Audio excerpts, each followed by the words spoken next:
Good morning, good afternoon, good evening, whichever part of the world that you are. I'm excited to be here with you. My name is Dr. Mary Ritz. I'm the founder and owner of a company called Aumenta International. I am based in Atlanta, Georgia. I do several things around professional development and organizational development. I focus on customer centricity, customer management, customer experience, and customer service. I also do leadership, training, and team development. I truly believe that for organizations to gain a competitive advantage, they need to really look after their customers. So the different platforms that I offer or the different products that I offer around the customer help an organization to remain competitive. With that in mind, we can not only think about our customers, we need the leaders to have a vision to make sure that they're putting the right strategies in place. And obviously, we need the team as well to function properly. So at the end of the day, I'm really focused on the human element of an organization. But at the center of that human element is the customer, the leaders, and then the team members. So this is a partnership that we have just embarked on. I've had the opportunity of partnering with the University of South Florida for the last 4 or 5 years, and we've done some great initiatives together. So going forward, this is our first of the series around the customer management ecosystem. This is our first one. So if you're here, thank you very much for supporting us, and we look forward to many more. We are going to hold these every month. What are we really going to be focusing on? We're going to be focusing on the customer management ecosystem. Topics will vary around customer centricity, customer service, customer experience, customer success, the voice of customer. We want to put the customer right where they belong. So we'll be doing these monthly, so to speak. So I hope from today onwards, you and I will have a date so that we can continue the conversations. All right. Again, it's a very open, transparent platform. Please feel free to engage with me via your chat box. We're not going to be selling any products here. It's really a learning. We learn from one another. You tell me what you're experiencing, and I also tell you what I'm experiencing in the industry. All right. Thank you so much. We can start the slides.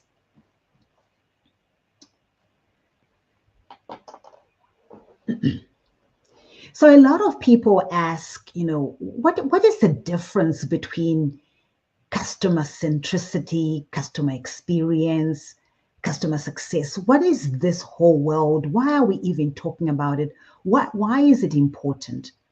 So I thought, as a starting point, why don't we understand what customer centricity is?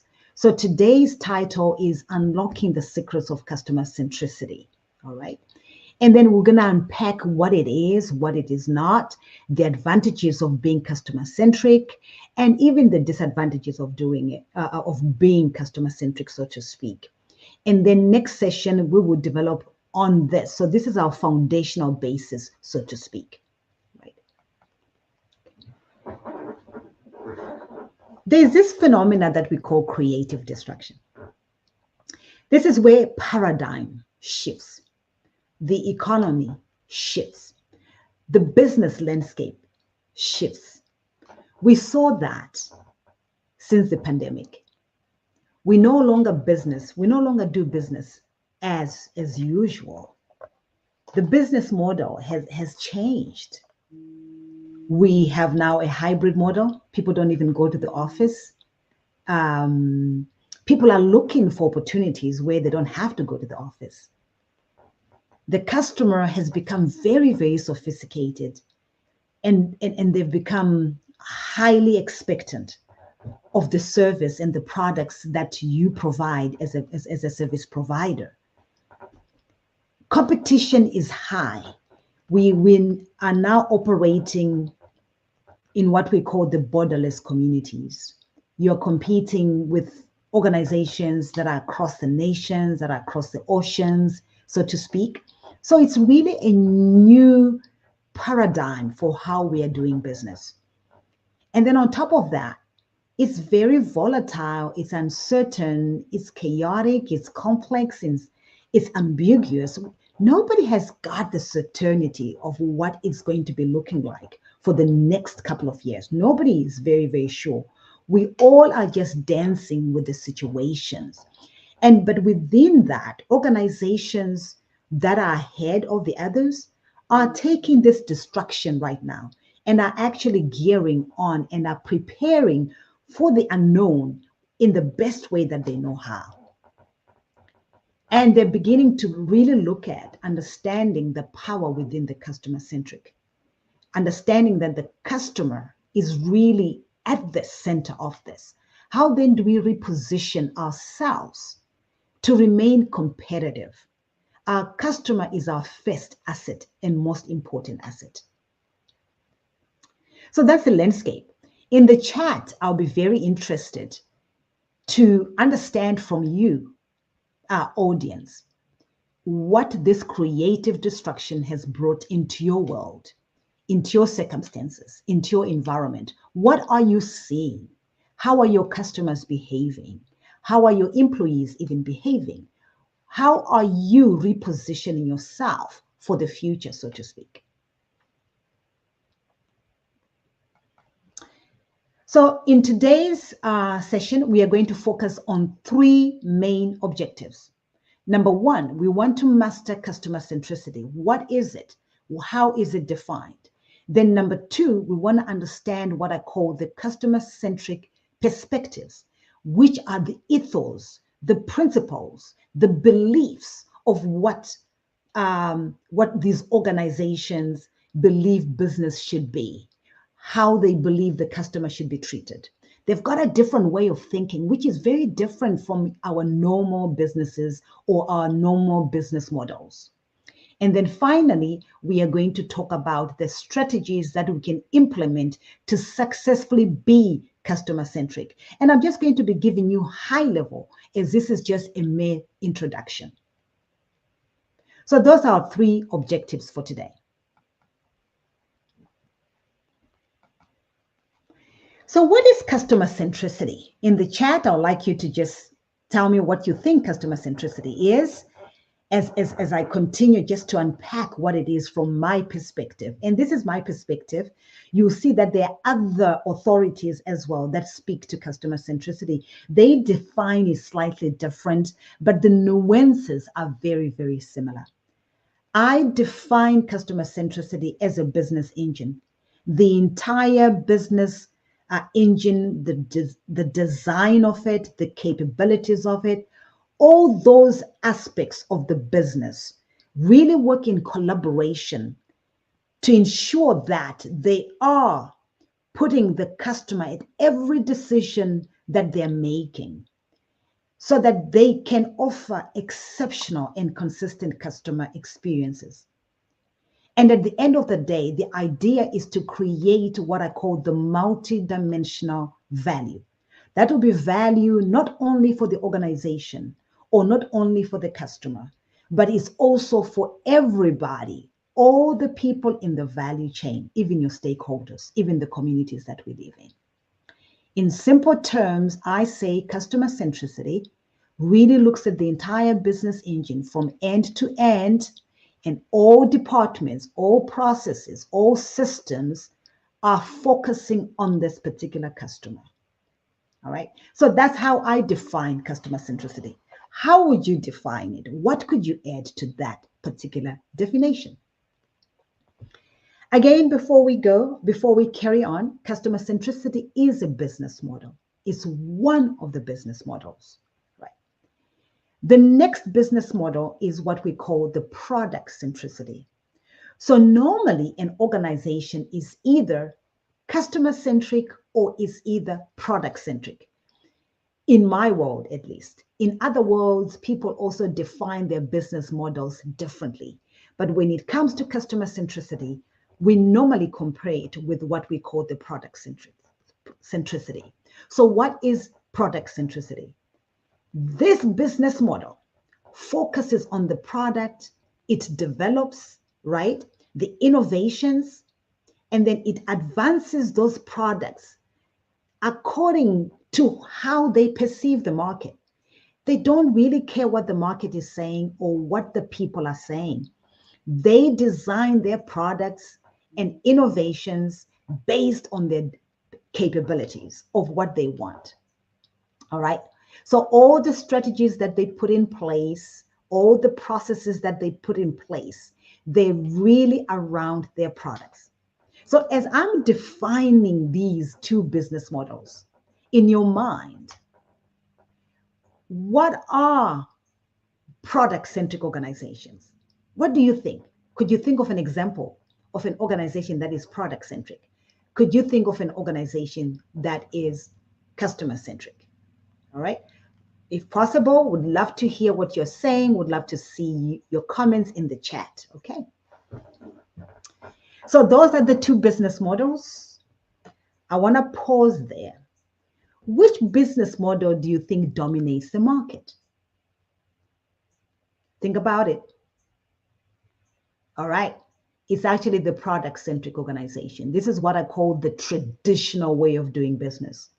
You create products, you sell products, you market products, you create again, you enhance them a little bit, and then you do the same thing. All right. So a lot of organizations are product-centric.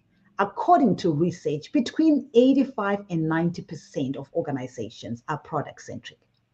And then about 5% to 10%, 15% of organizations are actually customer-centric. All right. So let's move on. Now that we understand, let's take a proper comparison of these two business models. So the product centricity has got its own philosophy. It's got its own way of doing business. The customer centricity paradigm has also its own way of doing business and how it approaches the market. So for an example, the philosophy around product centricity says we are going to sell as many products as we can. They don't really put emphasis on what exactly does the customer want. They're driven by their capabilities. So they take what we call an inside-out perspective. A customer centricity organization, on the other hand, really serves to identify the problems and the desired outcomes of an organization, of a customer, so to speak. And then after that, they design and they innovate for that, for the customer. The other approach that product centricity the other approach product centricity organizations take is the cost and expense. They believe people are an expense. All right. You know, employing people, investing in people, it's an expense, it's in a cost. And on the other hand, customer centricity say, you know what, our employees are really our asset. We need to treat our employees as equally important as our customers. All right. I won't go into all that, as you can see here. You can read some of this by yourselves. We only have an hour, so I'm just trying to manage my time here. But again, a customer-centric organization says, I'm going to take a long-term view on how I do business. They are even willing to forego some profits in the short term for them to gain in the long term. So they would increase satisfaction, loyalty, and lock in that customer. They are wanting to create advocates. They want people to rave about them on social media. They want people to come and really co-create with them for innovation. Versus the product-centric organization, which is about profits, immediate profits, and they focus on the short term. Now we've got that understanding of the differences. Both organizations, a customer-centric organization and a customer-centric organization all deliver on customer service, customer experience, and customer focus and customer success. Both organizations, both business models, they've got that capability. So what is the difference then? So if a product-centric organization can deliver on this, why should I even bother becoming customer-centric? The main difference is when it comes to customer-centric, they are prepared, they're more consistent when it comes to delivering customer service, customer experience, customer focus, and customer success. In a product-centric organization, they are not as consistent. All these customer service, customer experience, customer focus, customer success are broken in some instances. You know why that is? Because again, they design their capabilities according to their internal needs. So have you ever called a company that says, oh, we don't do that, our compliance doesn't allow us to do that, or our system does not allow us to do that? Therefore, that customer experience is limited and hindered because of who they are. So think about that, all right? So a customer-centric organization is likely to deliver consistently on distinctive customer service, customer experience, and the like. Therefore, they're likely to attract better quality customers. Right. So again, both would deliver on this ecosystem, but it's the consistency, right? The seamless, the perfectionism according to customer centricity. They would deliver better, far much better quality in these four main areas. So what is next? All right. Like everything, we know that no model is perfect. All right. So in your minds, what do you think are some of the barriers to product centricity or to customer centricity? What are some of your thoughts? I'd love to see some comments in the chat.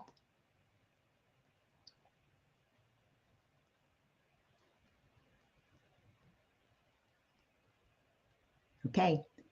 With a product-centric organization, because they're so focused on the short term, on the immediacy, they're likely not to be sustainable. Just think about some great brands that were in business that are no longer. Is because they focus on their products and their innovation, and they focused on the short term. Therefore, they're no longer in business.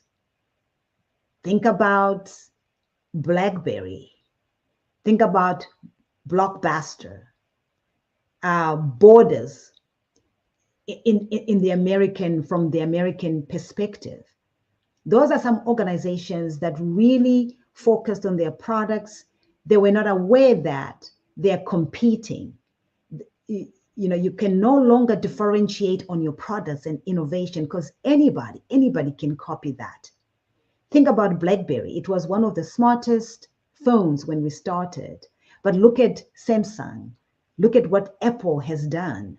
They've taken over that market share, so to speak. And even those players themselves, you can't really say you've got the smartest core because everybody's always copying the other and improving your innovation and product. So you can be the pioneer at product innovation, but you're not promised of tomorrow. On the other hand, customer centricity also, it's a great business model. It provides more sustainable solutions. It's more profitable. It's just sustainable. It's a great business model, but it also comes with some of its own challenges. It's a challenging business model to implement. We are talking about changing the entire system of your organization to focus on that. And some of its thinking is really, customer centricity forces you or encourages you to switch your business upside down. That's hard work. Think about organizations that are bigger. I mean, you're now transforming them from a product centricity to a customer centricity.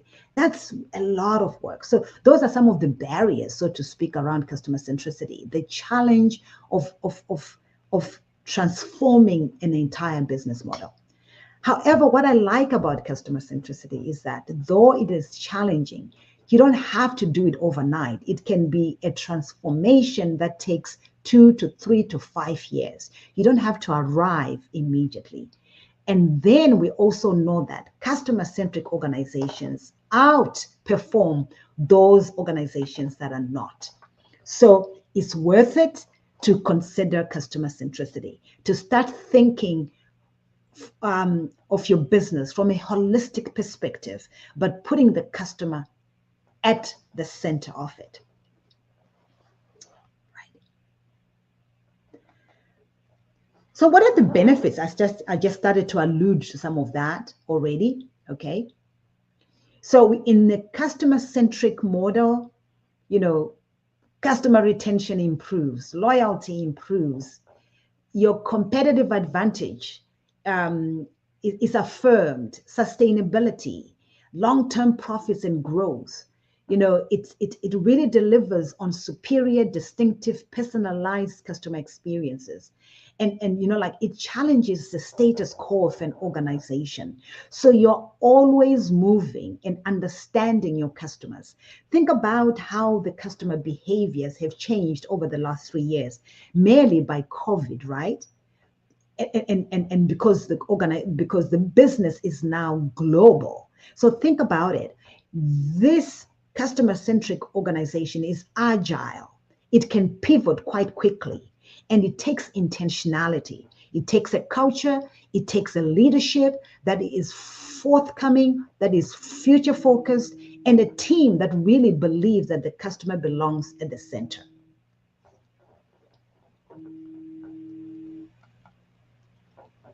Okay, this is a quick quiz for you.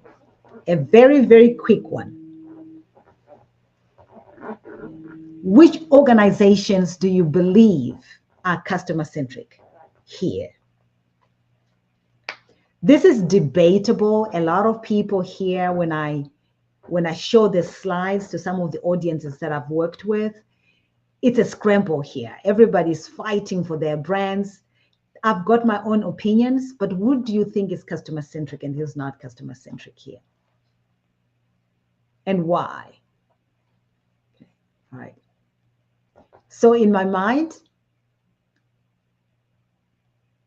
Zappos is customer-centric. Their whole business model is obsessed by customers. Amazon is customer-centric. IBM was product-centric, and over the years has become customer-centric. The Ritz-Carlton is customer-centric. HubSpot is customer-centric. So I'd like you to go and look at these business cases. These are organizations that will not move without the customer, without hearing from the customer. For an example, Amazon. This was a company that was a pioneer in collecting customer reviews and feedback and acting on it. Remember when Bezos was their president and CEO, he would look at emails coming from customers and ensuring that customers were responded to immediately. That's what you want. You want customer-centric to be driven right at the top of the organization, so to speak. A lot of people think Target should be in the space of customer centricity. I believe they're a product-centric organization that are very strong at some things. They have great products. They have great customer experience, but I truly believe that they are product-focused. Walmart is product. Walmart is about volumes. It's about value, yes, but if they're changing anything now, I'm beginning to see that they're really collecting the voice of the customer. It's happening recently. So they're making some changes as well towards thinking more of the customer. The Ritz-Carlton, definitely. Dealers, as much as it is very, it's a prime brand, but they're very product driven, okay? But again, do not take my opinions on these things. I'd like you, please, to go and look and make up your own mind, so to speak, because you may come up with better reasons why these organizations are customer centric or are product centric. So I'd love to hear from you as we engage going forward. The biggest question that I ask is, at your organization, are you product centric or are you customer centric? Why do you say so? What are some of the thinking do you need to change to become customer centric? Do you even want to become customer centric? Does it make business sense for you? Because I'll be honest with you, some organizations are better off staying as product centric versus being customer centric because the engine is just too big now to change. So what they tend to do, those organizations that cannot truly become customer centric, they borrow some of the thinking, some of the principles around customer centricity, and they embed them in their product centric model and they move forward. So what are you, product centric or customer centric?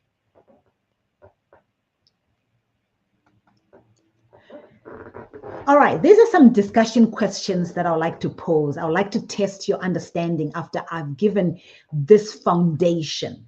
All right, I've really touched the corner of the bag around this introduction because we don't have time to do a whole lot, but I'm just raising your curiosity on the topic.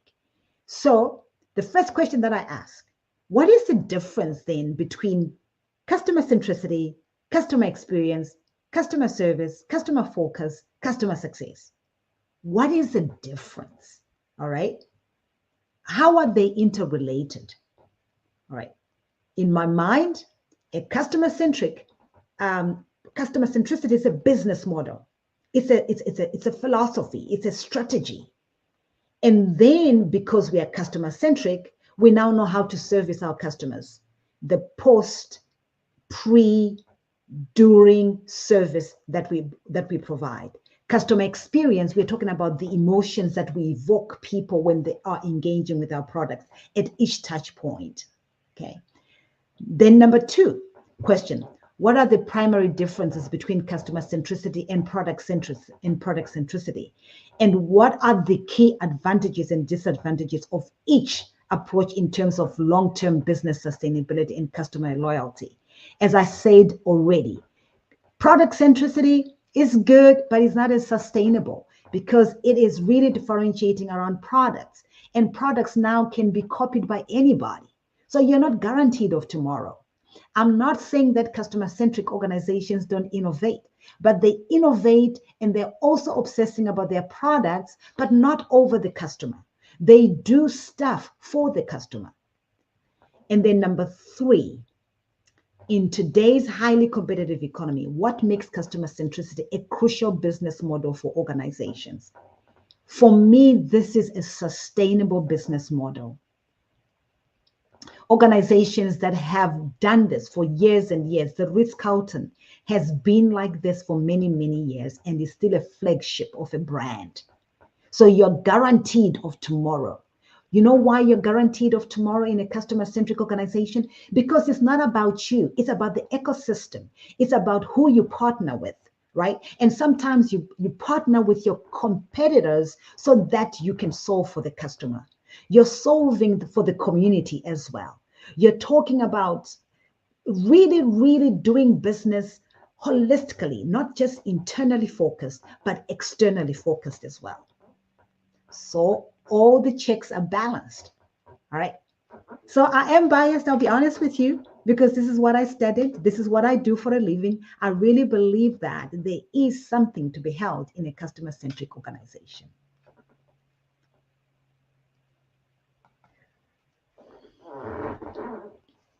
So we have covered objective number 1, which was mastering customer centricity.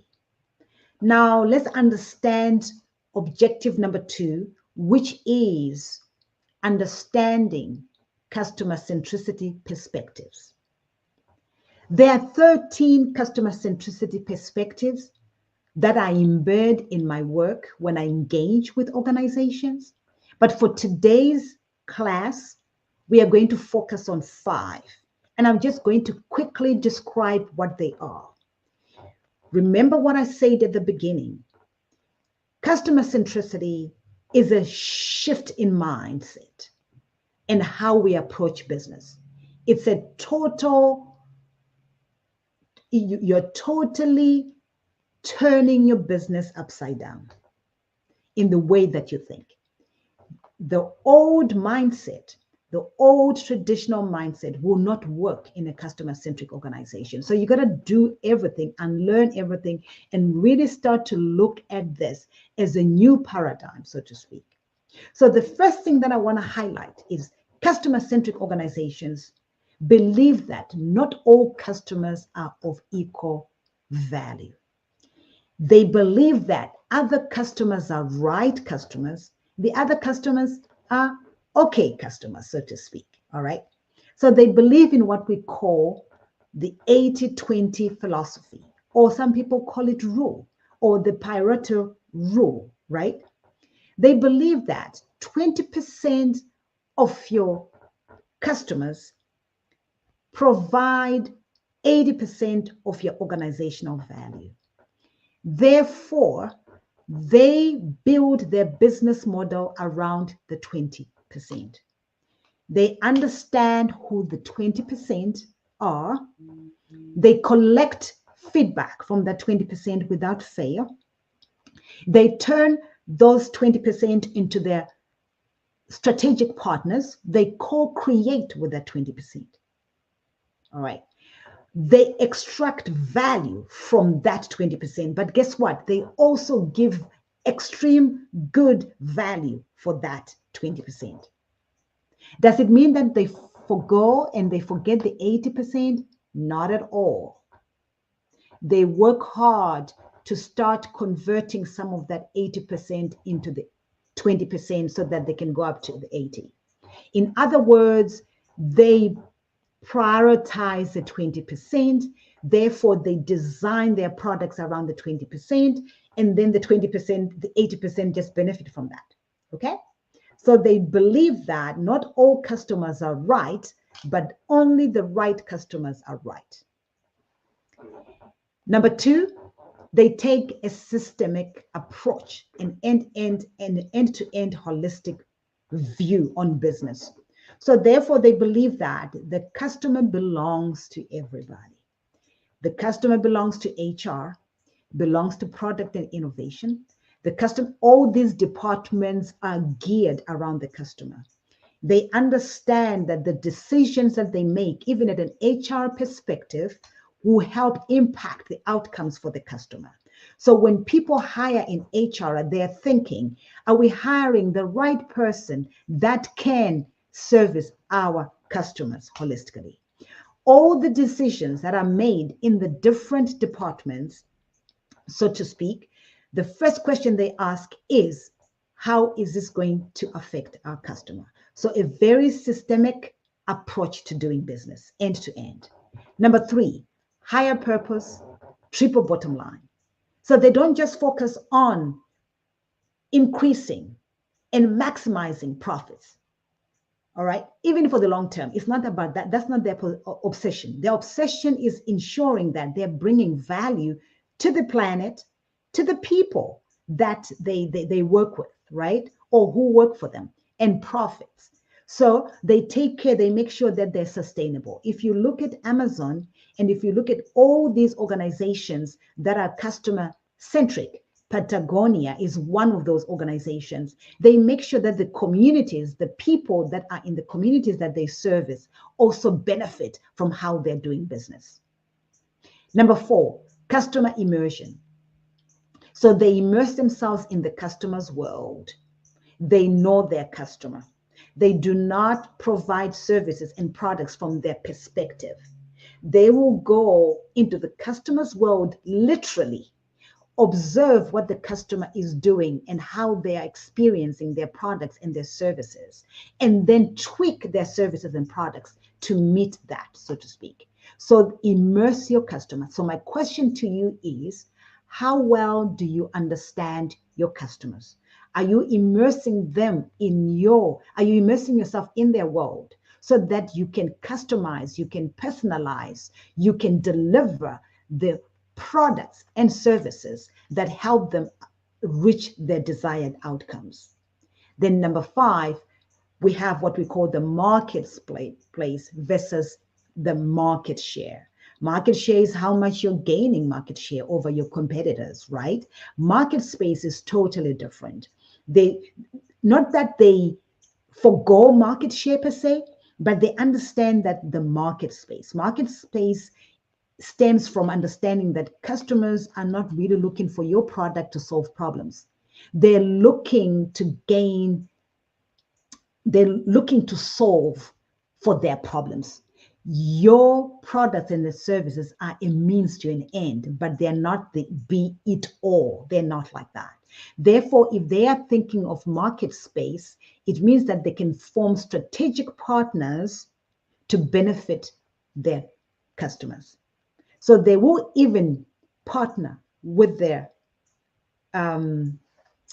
competitors so that their customer can benefit. So it's not about their products at all. All right. So for an example, have you ever been to a store and then the store tells you, no, we don't have that product, but that product you can find it at Macy's, maybe you can find it at Dillard's. They are willing to let you know where you can be better served. All right. So those are the 5 of the 13 customer centricity perspectives. My question to you is, which one have you already embedded in your organization? Kudos if you already are doing some of this. If you're not, how can you take some of these perspectives and start to challenge how you're doing business, so to speak? Which one resonates very, very well with you, and which one could you embed?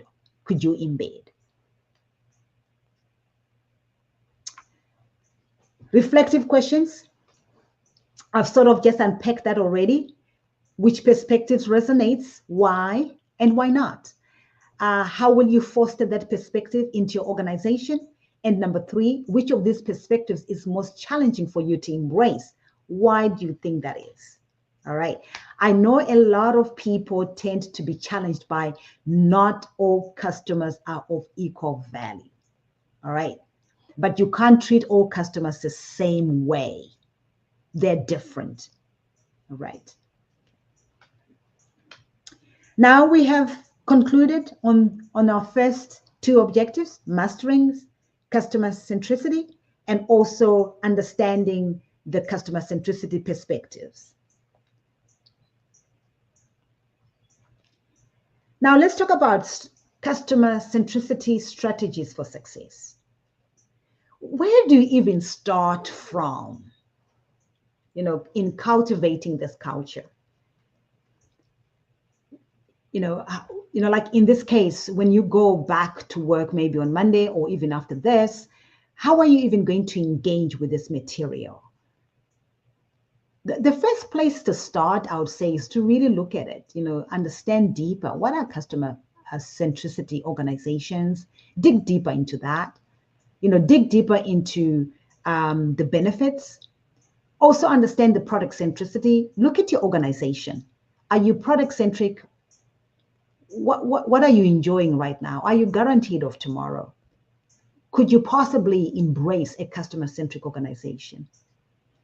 Even if you cannot embrace the whole, could you embrace some of it? Could you borrow some of it? And where does it start? It starts off with leadership, I believe. Leadership should see this as a great value to their organization. Just to start thinking, and then you start to look at your vision, your mission. Do they align with the customer, so to speak? All right. So I'm going to give you a high-level strategy, examples of strategies here that you could start to ponder on in terms of cultivating this culture. All right. So the first one is, let's actually cultivate the culture. How do we do that? How do we ensure that the whole organization now thinks customer centricity? Again, we are thinking customer centricity, not customer service, not customer experience. Those are the results of customer centric. So how do we take ourselves to that level of thinking very strategically, of thinking at a business model? All right. It's going to take an organizational wide commitment. to implement customer centricity. So for an example, we talked about a company vision, mission, values. If you look at an organization such as Amazon, if you look at IBM's vision, and all these organizations really talk about customer obsession, and they're following suit. So these are not organizations that just say statements. They actually deliver on the promises for the customer. Their values, they're also aligning with their mission and the vision for the customer. The next thing that we want to do once that is aligned, our identity really is really focusing on this customer. Who we are is saying we're about customer. We start to say, how then do we take that and cascade it to other departments across? So you ensure that all departments across the organization are customer focused. So again, I start off with HR, customer service department, innovation, processes and systems. All these areas must have the customer at the center. They should understand the mission. Therefore, when they're choosing a technology or a process, it must be customer focused. So again, I go back to the customer does not belong to customer service or customer experience departments only. The customer belongs to everyone, right? And to support this cross-functional, all right, this holistic approach to customer centricity across departments, you need somebody in the boardroom who actually represents the customer, who advocates for the customer. You need a chief customer experience officer in that boardroom to make a case for the customer, who brings insights about the customer. That's how you're going to start to cultivate that customer first culture. Number two, we want to understand customers and their needs, so to speak. All right. We can spend a whole day. This is a training by itself. All right. So we don't want to do things outside our customers' interest. And even if we do, like Steve Jobs says, that he is innovating products that his customers have not even anticipated, that's a good thing. But you're not doing it in arrogance. You're doing it because you can foresee, because you have immersed yourself in the customer's world, and you see that there's a gap that you're now willing to close. So when you're innovating, when you're designing the customer experiences, you want to understand who your customers are. You start off by profiling. Who are they? What are their challenges? What are their desired outcomes? You look beyond demographics. It's not about male or female. It's not about age. It's about their behaviors as well. It's about their interest. So you gather that information so that you can design products and customer experiences that are personalized, that resonate with the customer. The next thing that you can do around understanding your customer is to collect the voice of customer. Oh, I know sometimes as customers, we don't want to receive surveys. We are tired, all right? But that's how people collect our voices, right? So organizations need to have tools of how they can collect the voice of customer in terms of feedback, customer satisfaction, the net promoter scores, focus groups, so to speak. And depending on who your customers are, you got to understand, some people just want to be asked one question. Maybe it's going to happen via your phone, a text message, and sometimes it's a proper platform. So you have to understand, after profiling, what your customers prefer, how they prefer to engage with you, and you make sure that you use those capabilities to collect the voice of the customer. Not only do you collect the voice of the customer, but you want to act on the voice of the customer. Now that you've collected this feedback, How quickly are you going to act on it? You have to feedback as well to the customer to say, yes, I've heard you. Now, this is what we're doing about the information that you provided us. That builds trust, great relationships, and loyalty. Or this, what we are talking about here, understanding your customers. When you, especially you understand that 20%, the most valuable customers for you, you can now continuously collect their voice so that they become your strategic partner. Number 3, establishing customer relationships. This is ongoing, right? You want to build trust. You want to be a brand of choice. You want your customers to be loyal to you. You want them to be your advocates on the market so that your business actually grows. So at each interaction point, if they call you, whether they're calling your call center or they're visiting your website or they're texting you, whatever touch point that you're touching them on, you make sure that you are building those relationships. You're solving their problems. People really want quick turnaround on their problems. So make sure that you know your products, you know your information, you've got it. You can help them as quickly as possible. There's trust. You communicate in the way that they want to be communicated to. You realize that different customers prefer different ways of being communicated to. You got to understand all that so that you can meet your customer at the point of need. And then all this must be consistent. Your customer excellence must be consistent. Your customer experience must be consistent so that they can trust you. What I mean by that is whatever platform that they decide to engage you on, whether it's a website, whether it's your website, whether it's text, whether it's a chat box, whether it's a call center, they want to experience seamless, consistent customer experience. That's how you're going to build trust. They don't want to be tossed right, left, and center from one platform to the next. And each time they repeat what they've just told the previous platform. So make sure that your customer service or customer experience is designed in a way that is seamless. So those are the 3 strategies that I'm going to leave you with today. Number 1, cultivate a customer-first culture across the organization, cascaded from top to bottom and from bottom to top as well, because people at the ground are in touch with the customers. Let them feed into the leadership, so to speak, so that strategic decisions may be made at the top. And then number 2, understand customers and their needs. So do you know your typical customer? What is it that they want? What are their challenges? What are their interests? What are their motivations? What is driving them? Okay. Then establishing the customer relationships. It's about trust. It's about communication. It's about being ethical and transparency.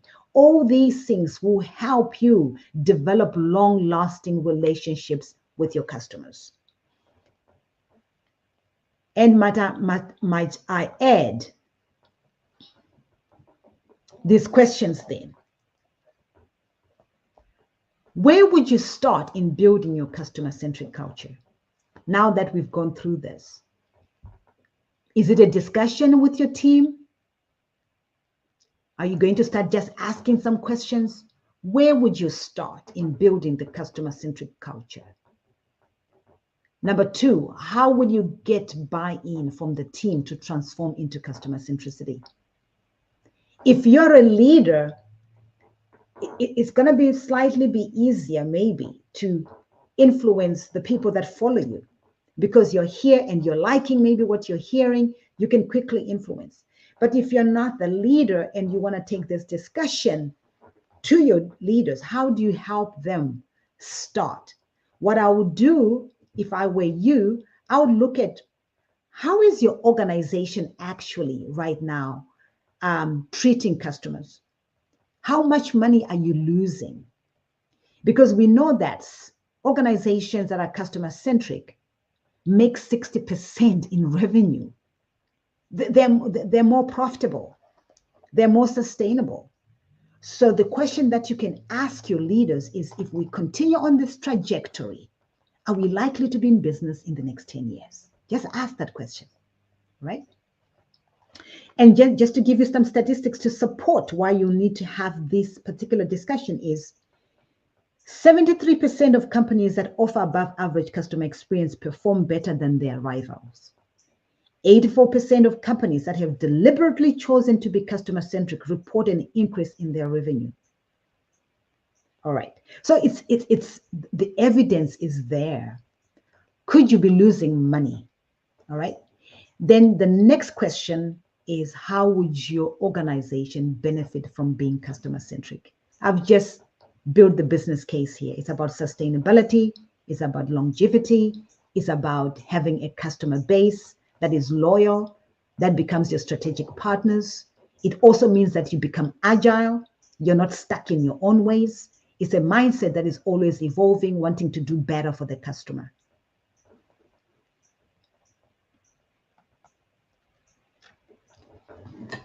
All right, before we move into action plans, if you've got any questions, I'd like to see them in the chat. I haven't seen any so far, but if there are any questions, please write them in the chat before we conclude.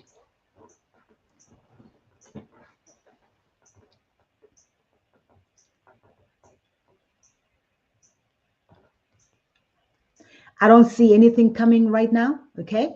If I see them after, I will make sure that I respond on the platform. I'll respond to your questions, all right? As we are beginning to land and close this session, I'm going to ask you these 3 questions. I call this the 3-2-1 action plan. What are the 3 things you learned or you were reminded of in today's session? What are the 2 things you want to do with this course material? And then what's the 1 thing you're going to apply tomorrow? What are you going to do with this information? Okay. So today we covered 3 main objectives. We understood, number 1, what customer centricity is versus product centricity, I'm sorry. Now you've got a basic understanding of what that is, its benefits, so to speak. Then we also talked about the perspectives. We said it's a business model that is shifting your whole paradigm. Your whole world is being turned upside down because of its thinking, because of its ethos, because of how it looks as doing business. So which of those perspectives that we covered, of those 5, resonated well with you? Which one challenged you? Which one do you want to ponder on and process on? And lastly, we talked about the strategies. Which strategy are you going to embark on?